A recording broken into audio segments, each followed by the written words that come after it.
امام بخاری رحمہ اللہ تعالی صحیح بخاری کے اندر یہ حدیث مبارکہ لے کے آئے۔ نبی اکرم صلی اللہ علیہ وآلہ وسلم نے ارشاد فرمایا، بنی اسرائیل کا ایک آدمی تھا، اس بیچارے کو ضرورت لاحق ہوئی پیسوں کی۔ وہ سمندر پار اپنے ایک دوست کے پاس گیا اپنی اس حاجت کو لے کر، اور اسے جا کے کہنے لگا، بڑا سخت تنگی کے اندر ہوں، مجھے پیسوں کی ضرورت ہے، مجھے 1000 دینار وہ دے دو۔ اس کا دوست کہنے لگا کہ تم مجھ سے 1000 دینار تو مانگ رہے ہو، ہمارے اس معاملے میں گواہ کون ہے؟ وہ آدمی کہنے لگا، کفا باللہ شہیدا، میرے اور تمہارے درمیان بطور گواہی کے اللہ کافی ہے۔ وہ کہنے لگا، اتنی بڑی رقم میں تمہیں دے دوں، کون ضامن ہے کہ تم مجھے یہ پیسے واپس لوٹاؤ گے؟ وہ مسلمان پھر اس نے کہا، کفا باللہ وکیلا، میرے پاس اور تو ضامن کوئی نہیں، میرے اور تمہارے درمیان بطور ضمانت کے اللہ کافی ہے۔ اس کے دل میں بھی ایمان تھا۔ اس نے کہا، جب تم نے اللہ کو گواہی کے طور پہ پیش کر دیا، جب تم نے اللہ کو بطور ضامن کے پیش کر دیا، اللہ سے بڑھ کر نہ کوئی گواہ ہے، اللہ سے بڑھ کر نہ ہی کوئی ضامن ہے، اس نے وہ رقم اسے دے دی، اور واپسی کا ایک وقت طے ہو گیا۔ یہ آدمی واپس اپنے گھر آیا، اپنی ضرورت اس نے پوری کر لی۔ جب پیسے لٹانے کا دن آیا، اب یہ گھر سے پیسے لے کے نکلا، سمندر کے ساحل پہ پہنچا، دیکھا کہ سمندر میں طغیانی ہے اور کنارے کے اوپر، ساحل کے اوپر کشتی بھی کوئی نہیں۔ بڑا پریشان ہوا کہ میں نے اس سے وعدہ کیا تھا، گواہ اللہ کو بنایا تھا، ضامن اللہ کو بنایا تھا، کہیں وعدے کی خلاف ورزی نہ ہو جائے۔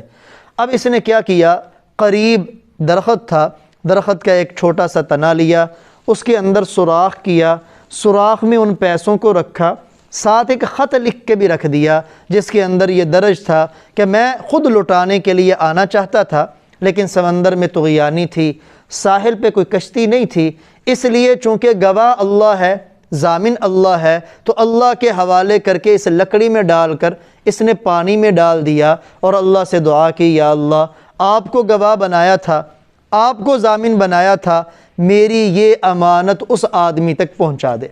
یہ اس پانی کے اندر چھوڑ کر گھر واپس آ گیا۔ اب وہ آدمی بھی اسی دن، چونکہ آج پیسے لینے کا وقت تھا، اسے پتہ تھا اس نے وعدہ کیا وہ آج دینے کے لیے آئے گا، وہ سمندر کے کنارے اس کا انتظار کرنے کے لیے آیا، صبح سے شام تک انتظار کیا، لیکن وہ آدمی نہ آیا۔ وہ بڑا پریشان ہوا کہ اس نے وعدے کی خلاف ورزی کر دی، میری رقم مار گیا، پتہ نہیں دے گا بھی کہ نہیں۔ اب واپس جانے لگا تو اس کی نظر پڑی، دور سے ایک لکڑی آ رہی، چونکہ لکڑی کو جلا کے ایندھن کا کام کرتے تھے وہ۔ اس نے کہا، چلو خالی ہاتھ جانے سے بہتر ہے میں اس لکڑی کے ٹکڑے کو اپنے ساتھ واپس لے چلوں۔ اب جب اس نے لکڑی اٹھائی، وہ لکڑی گھر واپس لے گیا، جا کے اسے جلانے کے لیے اس نے جو چیرا تو اس کے اندر سے اس کی وہ رقم بھی نکلی، ساتھ خط بھی موجود تھا کہ میں آیا تھا لیکن ساحل پر کشتی کوئی نہیں تھی، اس لیے تمہاری رقم میں نے اس لکڑی کے ٹکڑے کے اندر ڈال کے پانی کی نظر کر دی۔ اگلے دن سمندر میں طغیانی ختم تھی، پانی پرسکون تھا، ساحل پہ کشتی بھی ملی۔ وہ آدمی احتیاطاً دوبارہ پھر پیسے لے کے بواسطہ کشتی اس آدمی کو دینے کے لیے پہنچا۔ جب اس کے گھر میں گیا، اس نے بڑے ادب و احترام سے اسے بٹھایا، کھانا پینا سب کچھ کیا۔ بعد میں جب اس نے پیسے اس کے سامنے پیش کیے تو اس آدمی نے کہا، اللہ کے بندے، جو تو نے لکڑی کے اندر پیسے ڈال کے بھیجے تھے، اللہ جل جلالہ نے وہ بحفاظت میرے تک پہنچا دیے۔ مسلمانوں، پیارے بچوں، اس میں غور کرنے کی بات یہ ہے، جب ایک مسلمان دوسرے مسلمان کی خیر خواہی کرتا ہے، جب ایک مسلمان دوسرے مسلمان کی ضرورت میں کام آتا ہے، تو اللہ جل جلالہ کی یوں نصرت و مدد پھر شامل حال ہوتی۔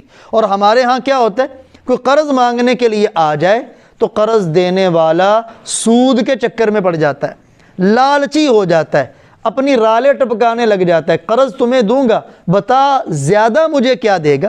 یعنی اللہ جل جلالہ قرآن میں قرض حسنہ کی ترغیب دے رہے ہیں، اور جو اس طرح قرض حسنہ دے گا پروردگار عالم کی نصرت و مدد ہوگی، اور جو قرض پر سود کے لیے رالیں ٹپکائے گا، اللہ اور اس کے رسول کے ساتھ اعلان جنگ کرے گا۔